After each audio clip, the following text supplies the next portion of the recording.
vehivavy tao aminy dia nanova ny fanaony ara-boajanahary ho amin'izay tsy fanao.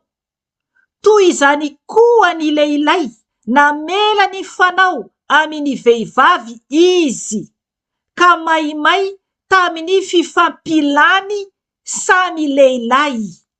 Ny fanao izay mamenatra izy rehetra ka nandray tao amin'ny tenany ihany ny valiny izay tokony ho azy noho ny fiviliany.